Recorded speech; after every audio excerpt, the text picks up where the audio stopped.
back here with the 180 Jetta. What we're gonna be doing today is basically just hooking everything back up. You know, all the stuff that's easy and that needs to be in place anyway. So like slave cylinder on here, shift selector bracket with the end links in place. Just leave them loose, that way we can adjust the shifter in the car. Power steering hoses, the AC compressor has to go in, and everything underneath the car. So, you know, axles, ball joints. It basically got to get it to where it's basically, you know, it's like almost ready to run. Everything in place, all accessories, all that stuff, so you can run the intercooler piping. So the intercooler piping is going to be a decently tough job. And then obviously wiring's the biggest part of it. I'll probably start doing the exhaust today too.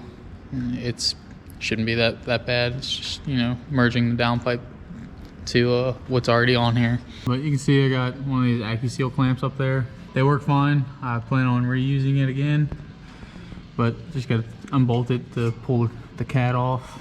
The cat. As soon as that's out, then we can start mocking up the 180 downpipe. So yeah, I'll just run a couple of those bolts in, put the axles in. I gotta have the axle in to do the exhaust, really, just to make sure of clearance and all. Actually, after the axles, I should probably do the power steering. Most of it's all leaked out by now. It's just mostly to get stuff off the ground and to have it to where the car's movable again, because you got to have axles in for, you know, in the wheel bearings. That way you don't destroy the wheel bearings just putting it on the ground under load. I'm just gonna hammer them on.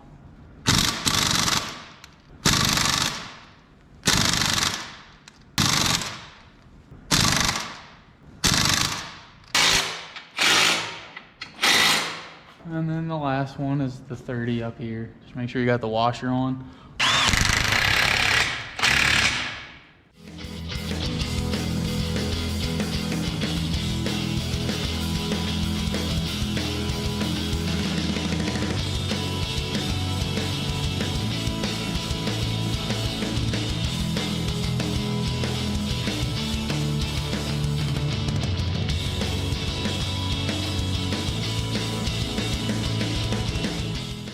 Starting on the downpipe, it's gonna need some modifications.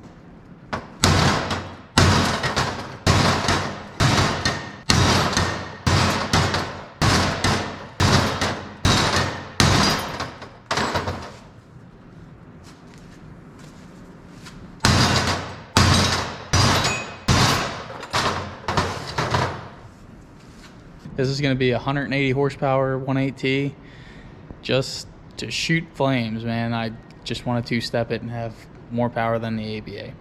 So keep that in mind. Basically what I made was a Cobra neck. They make those for, I think, like 240s, 240s, RX-7s, like all that old stuff. So this will honestly be just fine. So yes, I whacked it a good bit to clear the body, because again, this is a Mark IV downpipe and a Mark III. Nothing lines up. So this came with the engine. It's extremely cheap, stainless, eBay stuff. I've cut off the flange. It was, you know, welded on that weird angle, so that's why it is a weird angle still. You should be able to see down in there, but it's pretty open. It's probably still 2.5 times more than the factory was. So this is not going to be a problem. Being it cheap as possible, I got a bunch of scraps. So I have this to go to the 2.5, because again, the car has a 2.5-inch exhaust system, so that's what I'm going to be using. I'm going to adapt the downpipe to it. It's all going to be TIG welded. It's going to last a while.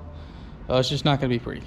The downpipe bolted in place, the front half of it. That it looks like I have clearance. I have enough to put some cardboard between it and the body, but I think when I take it back out, I'm gonna whack it a little bit more, you know, not have to worry about it. So I'm gonna reuse this band clamp. What these are for is to just, it's not really an actual seal. So what you have to do is, if you see right here, I have this little Sharpie mark. This is 3 inches long. So I have a Sharpie mark back here and a Sharpie mark back here that's an inch and a half, inch and a half. That way I know that if I have the Sharpie mark here, that these are butted all the way up to one another, and that'll minimize the leak as much as possible. You don't want the children smelling that stuff. I keep bad oxygen sensors. It's always good to have. This way you can have them in the O2 bung when you're welding. But let's see.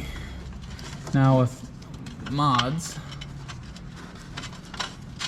if I have an O2 in here, looks like I'll clear fine. I just cannot have it in while putting it in the car. So yes, it's upside down. That's a huge issue, but that's where it's gonna have to be. You got a cheap eBay downpipe. That's what I'm gonna do. I'll put you guys up here so you can see how I'm actually gonna try to align stuff, because you can see it's a decent way off. You know, it'd be nice if it was straight, but it's not. It's probably about an inch and a half too high compared to this rear section. And I can't just put the rear section up because I have it exactly where I want it, about an inch spacing from the bumper lip. Just use cardboard to hold it there.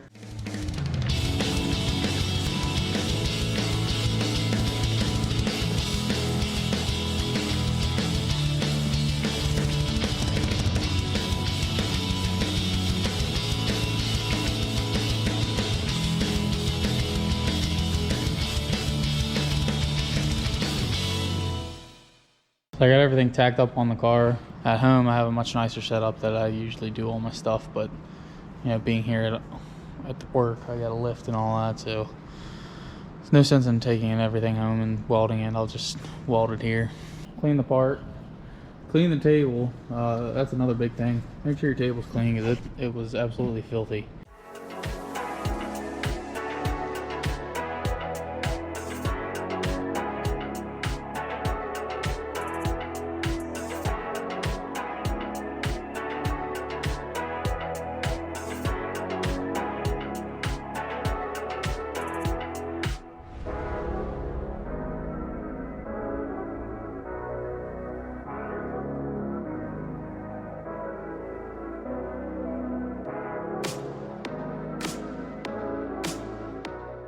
It's welded, but it's not very pretty. Lots of little issues. But it is one piece, should bolt in. I'll put it in the car and then show you guys how it fits.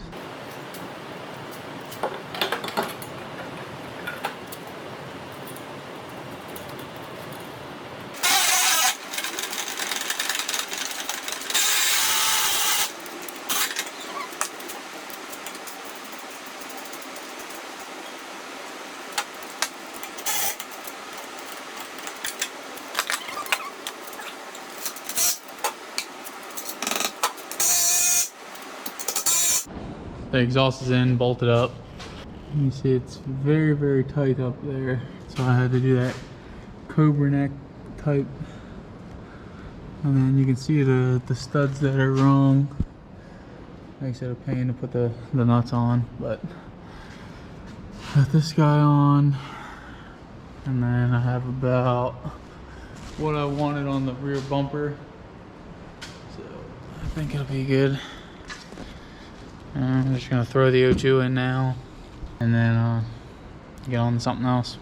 And if I say it enough, it gets ingrained in my head, and I start to see, honey, I'm a perfect 10. Honey, I'm a perfect 10. Whoa, honey, I'm a perfect 10.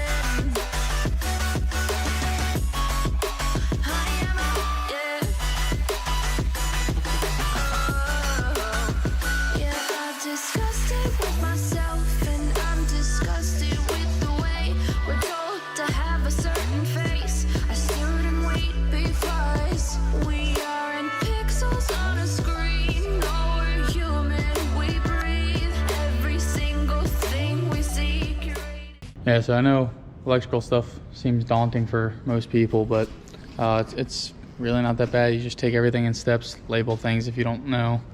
I only have to label a few things, but you can see that the Mark III chassis harness, chassis and body harness, because it is merged together, it goes through this little scuttle tray, I guess. I'm probably going to be deleting it and running everything up through that grommet over there.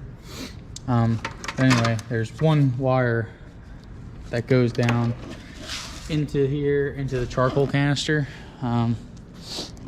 Then everything else is just clips along here. It's like MAF, EVAP, 202s, AC switch. So I had to go all the way down there for that. So I'm gonna sell this engine and harness together as a swap, but I gotta take out what I need. As soon as I get into the car, that's where the fun begins, because pulling the fuse box and all that. But yeah, you just go along, keep chugging away at it. You can see it's a nice big hunk of wiring. And I have to remove this bottom cover. There's like 4 or 5 Phillips screws. Screws are gone, and you just anchor out. Back here, the rest of it. Time to pull the fuse box out. It's pretty easy on its own. You got a clip here, you just flick it. Flip back here, flick it, make sure it's out. Then you can see the actual post on the fuse box. Come on. It's like a little hook. So you just lift it up and pull out. There's a little hook on the side right here. Let's get this right where that red terminal is, right here. You just pull that out. You see how it comes out? In, that's locked, out, unlocked. So now you can unplug everything out of the fuse box with no issues. If you're trying to unplug anything out of the fuse box and it doesn't come out, it's because that's messed up, not open, whatever. And then you will break the fuse box and the plug. Then you'll be in for a real bad time. Take the harness out of the Mark III so I can then merge it all in. So it's good to have 2 people. So you get one of those. And so you'll be out here, and you just just like we did with the other, with the CPI. So you just pull it, and I'll be in the car fishing it out. Yes, I know. Okay. Let's go.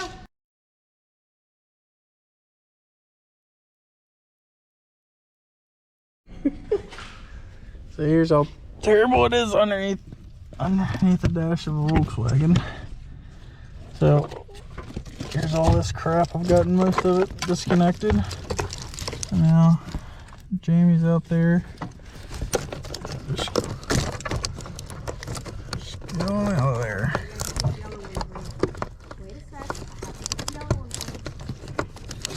There's a big traffic jam. Hold up.